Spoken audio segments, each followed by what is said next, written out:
এখন কান্না করে কি হবে? তুই তো ওকে মেরেই ফেলেছিস, এখন আবার তুই কেন কাঁদছিস? তুই কান্না বন্ধ কর, তোর কান্না দেখে আমার মাথা গরম হয়ে যাচ্ছে। কবিরাজ সেই গোলবৃত্ত মুছে দিলেন। সুবর্ণা বাহিরে বেরিয়ে আসলো আর বলতে লাগলো, নামিরা, তুই যেটা করেছিস খুব খারাপ করেছিস। তুই কি ভেবেছিস সাতকিম জিন এত জলদি মরে গেছে? আমি তখন কান্না থামিয়ে ওর দিকে তাকালাম। ওর মুখে তখন বাঁকা হাসি, সাথে সাথে সুবর্ণা মাটিতে অজ্ঞান হয়ে পড়ে গেল।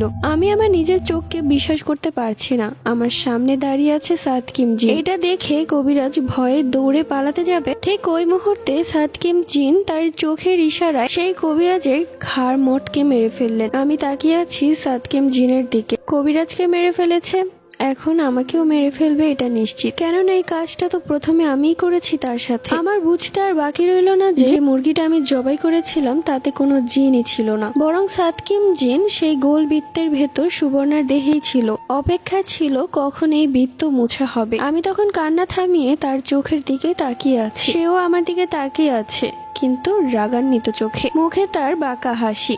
সাতকিম জিন তখন সুবর্ণার দিকে তাকালো। সুবর্ণা অজ্ঞান হয়ে মাটিতে পড়ে আছে।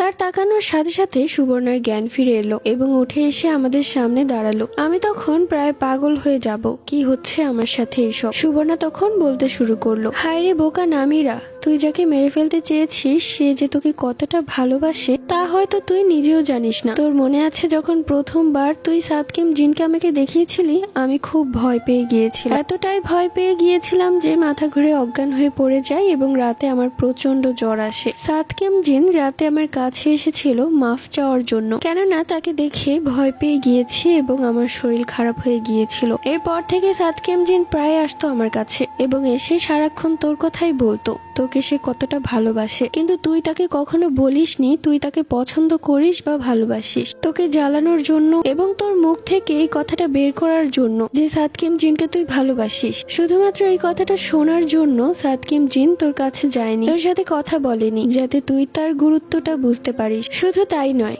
একটা দুষ্ট জিনের কবলে পড়েছিলি তুই, সেখান থেকেও সাতকিম জিন তোকে বাঁচিয়েছে। সাতকিম জিন তোর কাছে আসতো না ঠিকই, কিন্তু দূর থেকে সব সময় তোকে নজরে রাখতো, তুই কি করছিস, কি খাচ্ছিস, কোথায় যাচ্ছিস, কিন্তু তারপরও তুই মুখ ফুটে বলিসনি যে তুই সাতকিম জিনকে ভালোবাসিস। উল্টো তুই আমার কাছে এসে সাতকিম জিনের নামে উল্টোপাল্টা কথা বলেছিস, যেগুলো শুনে সাতকিম জিন মনে খুব আঘাত পেয়েছিল। তবুও সে বলেছে তোকে ভালোবাসে, তোকে একদিন না একদিন সে নিজের করে নিবে, কিন্তু আমি বুঝতেও পারিনি তোর ভেতরে এসব চলছে। যে মানুষটা তোকে ভালোবাসে, আগলে রেখেছে, সেই মানুষটাকে তুই মেরে ফেলার জন্য এত নিচে নামছিস। এই সমস্ত কথা শুনে আমি হাউমাউ করে কাঁদতে শুরু করি। পরবর্তী